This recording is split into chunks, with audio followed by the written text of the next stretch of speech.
Hello and welcome to this afternoon taste challenge. I started thinking about it. I realized I need to probably do this. Need. If you really think it needs to be done, it doesn't need to be, but need to do it in the context of wanting to do the taste challenges on a certain schedule. I need to do them today due to certain scheduling issues. So, and then I think it'll be back on track next weekend, probably. Okay, so we have a whiskey from 1972, Canadian Limited, introduced 46 years ago, 1972, distilled somewhere in Canada, can't find out where, bottled in Kentucky by Fleischmann Distilling of Ottawa. Okay. Where that came from. Fleischmann's Distilling of Owensboro, yeah, in O word. Owensboro, Kentucky. Hello, drunken one. Welcome to this taste challenge. Over there, he's over there in Texas. So it's a Sazerac company brand. Their headquarters is in Louisiana, but their distilling operations are across the world, mostly in Kentucky and Canada, but they have other locations. Rolling Rock says hello. Hello to you, Rolling Rock. Thanks for watching. So that's the Canadian Limited. They're both 40% alcohol, 80 proof. And it's going up against a specialty item, the Seagram's VO Gold,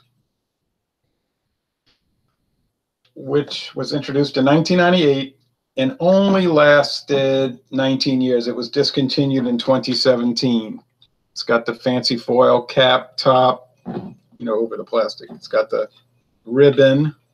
Seagram's VO used to have a ribbon, but then they went to just a picture of a ribbon, and now no ribbon. This is aged 8 years. I guess the regular VO is aged about 4 years in wooden barrels, probably oak, probably used bourbon barrels. But this one is aged 8 years. They said the youngest whiskey in here is aged 8 years. So it could be some older, but they got to go with the age of the youngest when they give an age statement. Arthur Peterson is the master blender of Seagram's VO, or at least he was at this time, one of only a select few to ever hold this title. And then they go on about his signature on here, and I'm not going to give you the whole history. Then there's a whole write-up about this. The most exceptional casks have been selected for his signature blend. Its golden hue is distinctive and inviting. It's an amber gold, and it is distinctive and inviting. Aroma is rich and full-bodied. Okay, go along with that. Sweet notes of autumn fruit. Autumn fruit. Okay. And wine. Well, that makes sense because I think Canadian whiskey is almost always flavored with wine. Taste is exceptionally mellow and delicate on the palate with a warm, satisfying finish. Yes, we noticed all those characteristics. Then they go on and on about it. Oh, okay, here's my official information. I'm going to go update that on my other VO thing.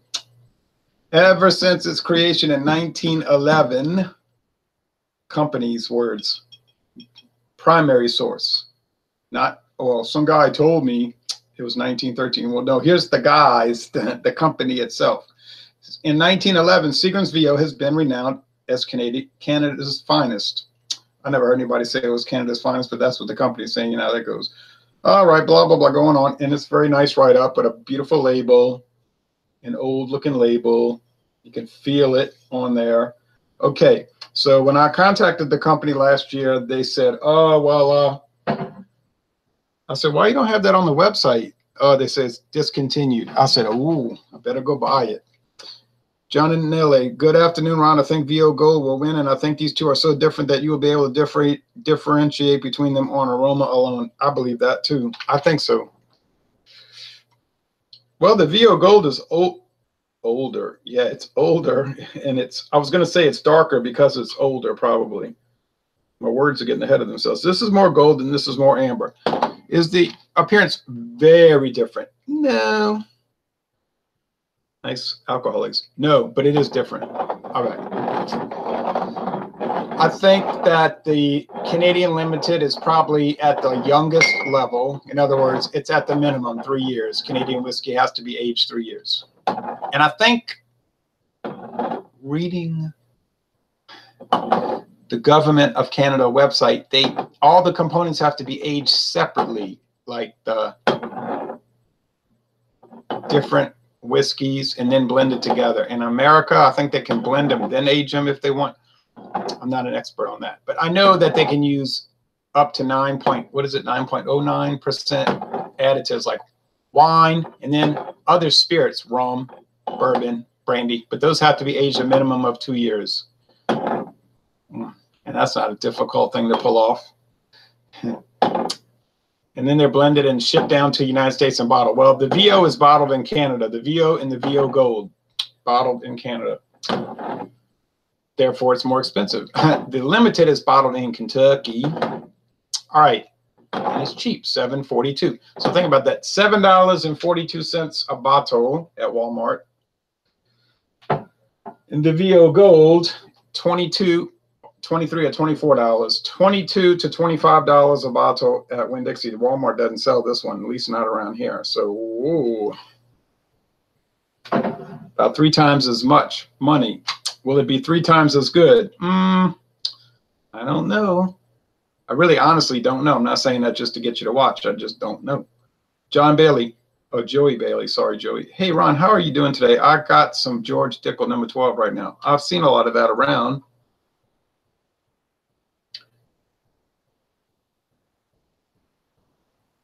Hey, wait a minute. I think George Dickel is a brand of Diageo, right? Isn't it a Diageo brand as well? I'd have to look up thebar.com. I'm doing fine, Joey. Thank you. Let's see about that.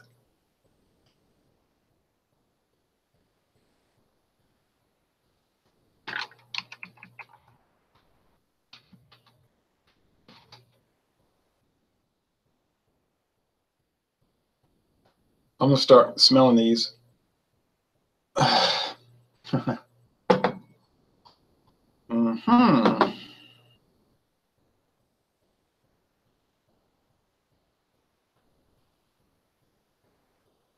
It's funny because when I sign into this thing on like a different browser, it'll never make me do the age statement a second time. I guess I had never signed in on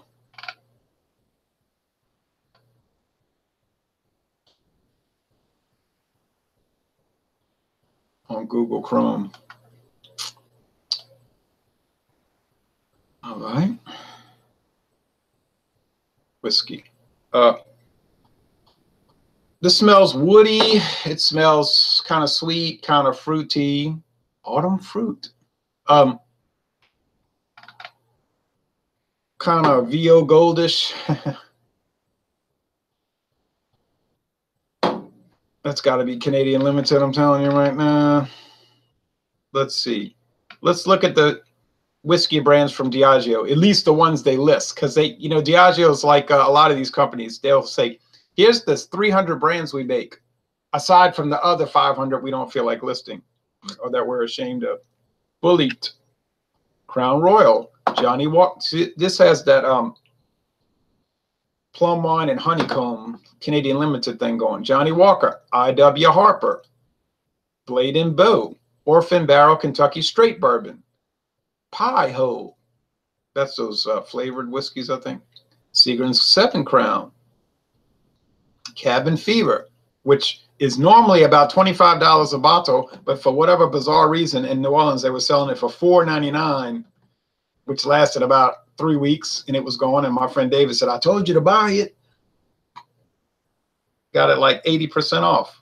I said, well, I have no great desire to drink whiskey mixed with maple syrup. It was very good. It tastes like pancake syrup, but I didn't know. It's not my thing. It was very well made.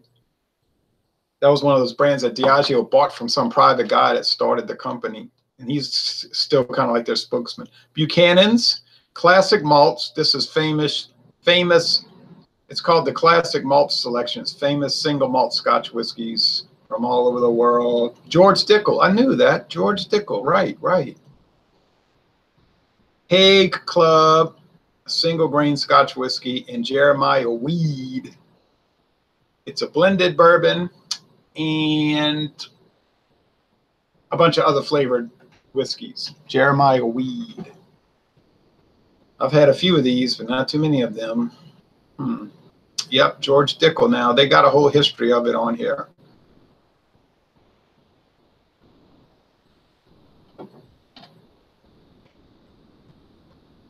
The George Dickel collection. George A. Dickel believed that whiskey made during the winter was smoother than that made in the summer, so his Tennessee whiskey is chilled before it goes into the charcoal mellowing vats. This filters out the oils and fatty acids inherent in most whiskey products, declaring his whiskey the equal of the finest Scotch. He kept with the Scotch whiskey tradition by dropping the E in whiskey, kind of like early times, no E. And they've got 5 products in their lineup. Well, what are they? Clicking, ain't nothing happening. Huh. Oh, yeah, they are. George Dickel Barrel Select. George Dickel number 1 White Corn. George Dickel number 12. Oh, that's the one you have. George Dickel number 8. George Dickel Rye. There's probably more than that.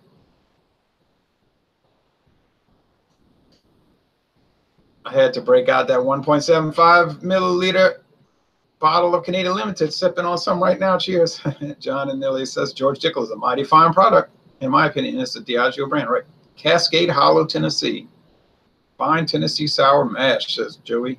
Their charcoal bats are taller than Jack Daniels. I agree. Smooth. Single barrel, number 8. Okay. And I'm lost on that because I don't know anything about George Dickel, except I always hear people bragging about it. I guess Diageo cruised around and bought up all the choice stuff, right?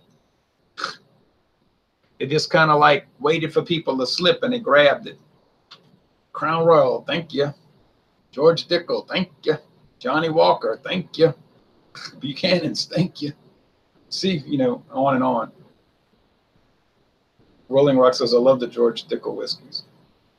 So, okay, enough's enough.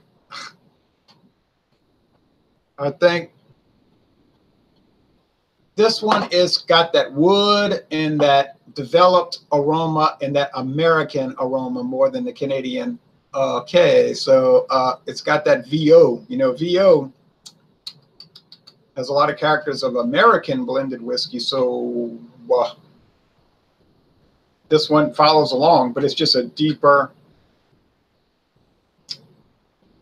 more, it's got more depth of flavor, more developed flavor. It should after 8 years. At the minimum, the youngest whiskey in this bottle is 8. Okay, so there's others that are older than 8 years in the wood barrel, but they got to go by the youngest age. That's for that's in Canada or the United States, I'm pretty sure. I'm almost certain I read that. Tax and Trade Bureau. That's so they don't hustle people, like have a 24 age whiskey, but it's 2% of the mix. And they say, this is 24 years old. Yeah, but it's only 2% of it. You got to go with the youngest. Yeah. That's got to be the limited. That has all those exotic aromas that smell like other things besides whiskey. Let's go with the taste.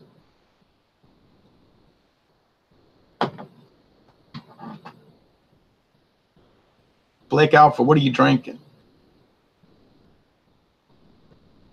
Joey says people consider it a hidden gem that hasn't quite got the popularity of Jack Daniels, and people want to keep it that way. Oh yeah, the Dickel. What are you drinking? Says Blake. I'm drinking Canadian Limited versus VO Gold.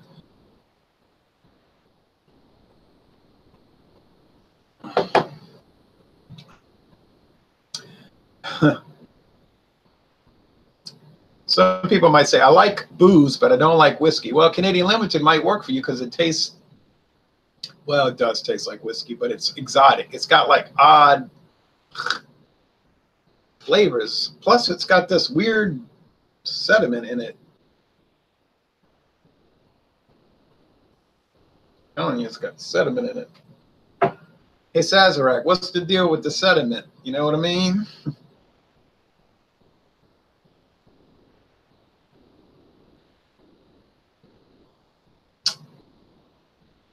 The stuff is so clear. I never saw Seagrams with sediment in it. I'm telling you, I never saw that. Probably never will. I guess, you know, Diageo probably has a lot more money than Sazerac.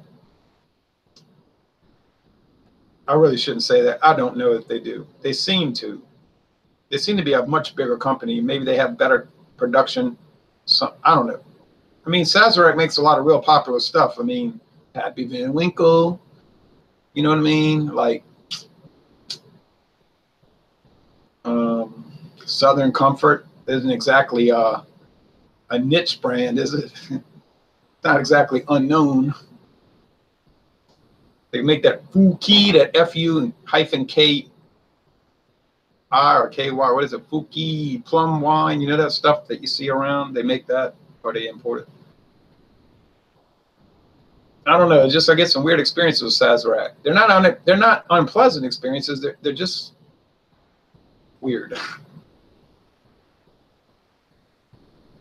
They're different. The Barton 1792, a premier brand, Weller, Eagle Rare, Buffalo Trace. Not exactly obscure brands, right? Okay, let's see. I don't have my glass on. Limited is the cheapest whiskey in my local store. I believe it. Really not too bad. I'm late. Sorry, I'm about to crack a top of one of those F5s. Anyone ever tried it? I've never heard of F5. Cheers, says Craft Beer Pours. Blake, that's a great idea. Hello, sir. Never seen a limited here in Canada. I know it's one of those things, Shane. It's like we get all these Canadian whiskeys that Canadians can't get. It's like, come on, man. I want to do hangouts with the Canadians on whiskey. They can't get the Canadian brands. Like, okay, like the Germans. They can't get the German beers. Hey, you German guys, you want to examine St. Pauli Girl with me? Been in the U.S. since 1965? Oh, never heard of that. Want to examine Spaten Optimator? Oh, never heard of that. Oh, wow. Okay. If I'm wrong about this one, I'm going to be so embarrassed, so shamed. But I don't see how I could be wrong. Oh, y'all, I got so many Canadian whiskeys in that cabinet. I'm like, why am I talking about stopping at a liquor store? I mean, what am I talking about? Look in my cabinet. I haven't even opened these Canadian whiskeys. Royal Canadian, Black Velvet, Windsor Canadian, Windsor Canadian, that other one, Canadian Pride or whatever the thing is called. I've had it for like 4 years and never opened it. That's just a few. I didn't name them all. There's more.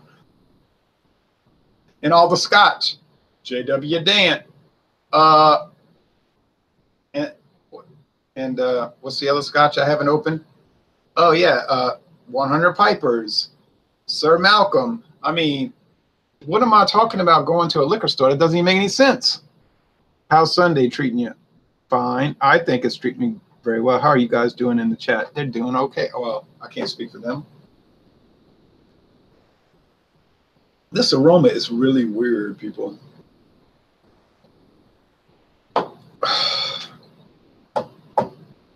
What's that Canadian whiskey I have from Sazerac? That, heck, I bought it at Albertsons. It's not called Albertsons. They have Albertsons Canadian whiskey, and then there's another one from Albertsons, but it's not called Albertsons. It's called Canadian Pride or something. I can't remember. It's over. It's in the cabinet. I mean, there's no use talking about it. I'll break it out. I think it was like $5.99, so I bought it. Yeah, but what I have right now, the back stock I have right now is so ridiculous. I don't even know. I was talking to John and Nilly. I was like, oh, liquor store, this liquor store, this liquor store. I'm like thinking to myself, what am I talking about a liquor store? I have a liquor store in my house. And it's prepaid. This has got to be the gold. Black Velvet is the second cheapest whiskey in my local store. Laugh out loud. I definitely prefer it over limited. I'm interested to see how you treat the Black Velvet. I'm not a fan. I've heard a lot of things about Black Velvet. It's kind of like a 60-40 split. 60% of the people comment and say, oh, you ought to try Black Velvet. It's really good. And then 40% say, what a nightmare. It's horrible. I'm like, got me intrigued. You got me intrigued. And I keep seeing the 8-year age Black Velvet. 8-year age. I can get a bottle right there at Winn-Dixie. 8-year aged. Whoa. Instead of just a 3-year. Okay, this got to be, y'all got to wish me the best. This got to be VO Gold, people. Yeah, Seagram's VO Gold. It just tasted too much like Seagram's VO Gold. Wood. It's kind of like okay, here's a Canadian company, Seagram's. Well, they used to be Canadian, now they're more like British. But so around 1911, then 1934, they came out with Canadian Seagram's VO, and then they came out with Seagram's 7 Crown, and they tried to make them taste like American whiskey, you know, so it'd be popular for Americans, and I guess it worked. Well, the VO Gold was an experiment to make a sort of a ultra premium VO, but for whatever reason they killed it off. I guess the sales weren't that good, and maybe it was taking up too much barrel space. You know, they had to keep it in there for 8 years, and they said, and they had bought all these other whiskey brands over the last 20 years, so they might have been like, let's kill it so we can use these barrels for something else. I don't know. I'm just theorizing. It sounds plausible.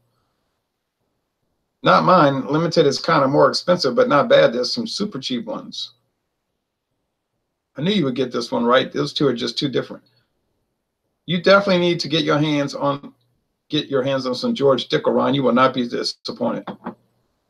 Well, I certainly don't need to, except in the sense that I bet I'm missing out on a really good whiskey. And I believe you. I think my friend David had a bottle. Yeah. The standard George Dickel. I made some interesting comments about that. But I have too much backstock. I can't do it. I can't do it now. Maybe in a couple of years. It's just too much. It's crazy. Crazy. And that's how it goes. You need to laugh out loud, right?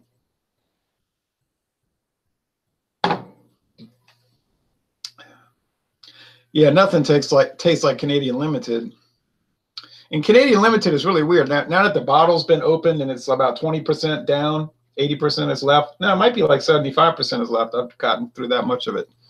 It's like the taste is changing. Like every time air hits it, it aerates. It starts tasting even stranger. I'm never going to say it's tasting bad. It's just strange. It's like, what is this bizarre item that I'm drinking? Someday when your stock gets down, yeah, when I'm in my 60s and you're in your whatever age you are, there are tons you need to try. As you said, one of your beer reviews is it's a project. Right. Like beer, you drink one bottle, it's going like la-di-da. But this liquor, you can't drink it down like beer. You got to sip on it. It takes forever. My friend Paul always said liquor's a much better value per ounce than beer because, you know, he said, think about, now Paul, he doesn't care. Believe me, you could attack him. He just really doesn't care.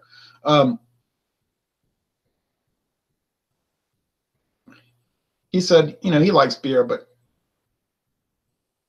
if you heard the comments he made, that he makes, but he says, well, I mean, think about it. You pay $7.99 for a 22-ounce bottle of craft beer, and it's good.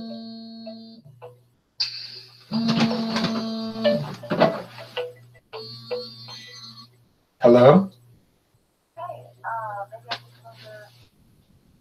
Yep, I'm here right now. All right, thank you. Bye-bye. Oh, can y'all believe this? If somebody calling me because they want to come over and do a beer review, how can I do a beer review when drinking whiskey? Well, I've just been tasting it. Just a little bit of whiskey. So Get it together, boy. Get it together. You got to do a beer review. All right, okay, all right. Get on my back. No, but he says, but with whiskey, you buy the same size bottle, and you could drink on it for weeks. And I agree with that. But you got to sip on it. Beer is refreshing because you get to drink a bunch of it. And that's the appeal with the lagers. You can just drink them down, kind of like water. People say, no, lagers, that's a crucifix to the vampire. I hate you. I want you to die. Die, die. Oh, well, I just drink what I want. All right, born and raised in New York, but live in South Carolina. Now, oh, okay, South Carolina. Now, I drank a craft beer this morning. Lagunitas sucks. It's very strong. It's intense. It's great, great, great. A+ beer. But I mean, golly, I wouldn't want to drink that every day. I wouldn't want to drink the Squatter's Hop Rising every day, 9% alcohol. It's just too much, It's not an everyday standby beer, All right, so next week, or I should say later this week, what other Canadian whiskeys am I going to do in taste challenges? I have to think about this. Whoa, you know what? I might have to do Scotch challenges. I've got all the Scotch I haven't taste challenged. Oh, no. Toot, toot, toot. Get on the Scotch train. It's about to get real, people. It's about to get so real. I'm serious, though, really, because I've been waiting to do this for like 2 years. It's like, are you serious? Are you serious now? Is it time for Scotch whiskey taste challenges? Maybe, because I really want to bust open this Royal Canadian whiskey. It's a little 375 milliliter glass bottle that I bought, and that's a very interesting story about when I bought it, how I bought it. And that'll be the last of my small bottles. All the rest of my bottles are standard size. So I think I really want to. I'm going to resist. I'm going to resist the temptation, and I'm going to do that. I think I'm going to do that Royal Canadian a review and post it eventually, and then I'll do the Scotch taste challenges. So toot toot, get ready for the train. Oh, this is going to be a big train. This will be a big one. It's got a lot of engines pulling it. It's got a lot of cars on it. I see some Canadian Club Classic 12 year in your future, just a hunch. I would love for that to be in my future. I want you to, oh, Shane Giggy says, I want to see you review that corn whiskey you was talking about. I know. You are so right. What am I thinking about? That has got to be addressed. I mean, this is enough. Enough's enough. That New England craft, Berkshire Mountains craft distillery. Yeah. Craft corn whiskey that I bought for $8.99. I don't know who got shot for them to get that for $8.99. I don't know what bodies disappeared, but I ain't asking. But hey, when I go in that store, I don't ask questions. I walk in there, I mind my own business. I get the stuff, I get out. You ask too many questions, maybe you don't come home. You know what I mean? Maybe nobody hears from you no more. But anyway, yeah, right, that craft corn whiskey. Oh, yeah, I'm glad you brought that up. That has got to be addressed. Joey Bailey says, where are you from, Ron? I'm from right here in southeastern Louisiana. That's it. Nowhere exotic. Yep, just right on down here. Okay, thanks for watching, folks. I got somebody coming over to do a beer review. Every time I try to climb out the hole, they keep dragging me back in. It's like I get a call here, let's do a beer review. I get in a call here, let's do a beer review. Let's do, get caught up in the whirlwind, the ever-ending whirlwind of beer reviews. Now help me.